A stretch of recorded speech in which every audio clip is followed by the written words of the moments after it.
Before I start this video, I am not getting any compensation for this video for any other products.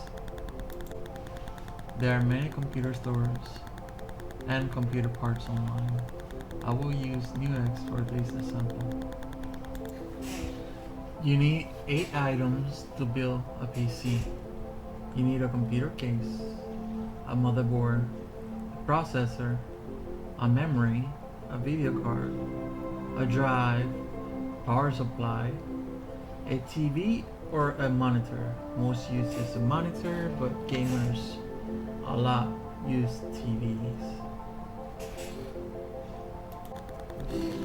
Building a computer is like building a puzzle. All you have to do is put the pieces together. I prefer to start with the processor. And you have 3 choices: Intel or AMD. The third choice is obvious. What can you afford? For this example, I will use AMD. Now look for the socket type. In the title of the processor, you can see the socket type is AM4. You can also find the socket type on specs.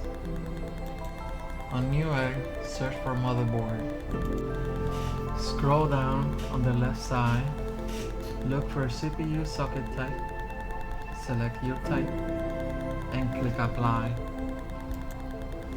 Once you've chosen your motherboard, look for the photo that has the breakdown of the parts you need. The processor is the same thing as CPU.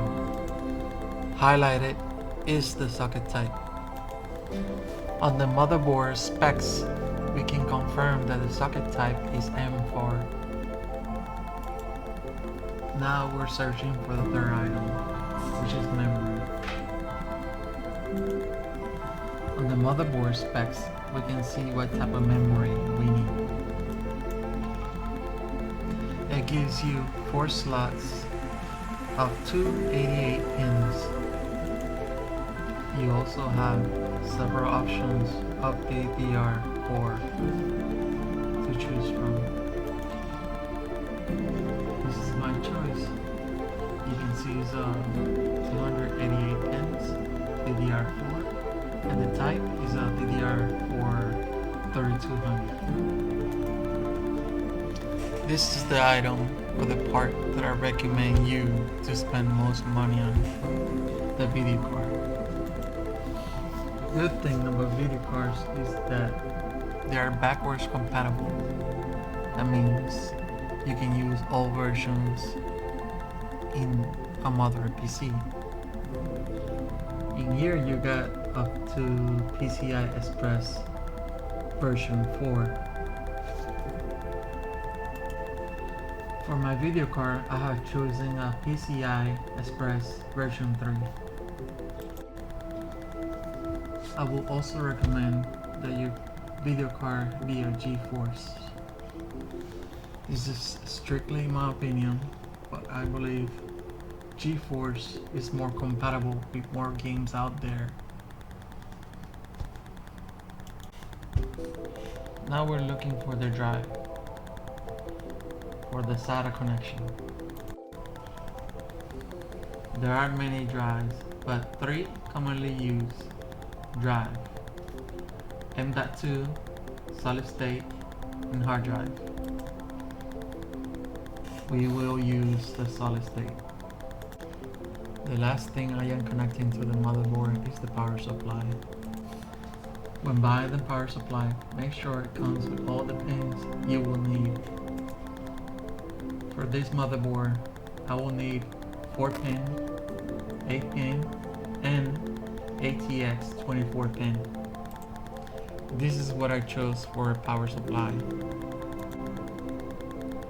When buying power supply, don't go under 600 W or watts. It's best to be prepared to have just in case than to need and not to have enough power.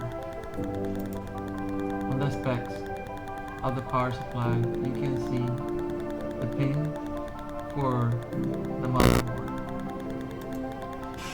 Also, make sure the power supply comes with the pins you need for the video card or GPU. This is the case I chose for my computer. It has a lot of windows for easy flow of air. This is the map for all the components, and they all go inside the computer case. You have the option to choose either a monitor or a TV for your computer. The reason I chose a TV instead of a monitor is because they're usually cheaper. These are all the components you will need. Subscribe if you like, comment, hit the like if you did.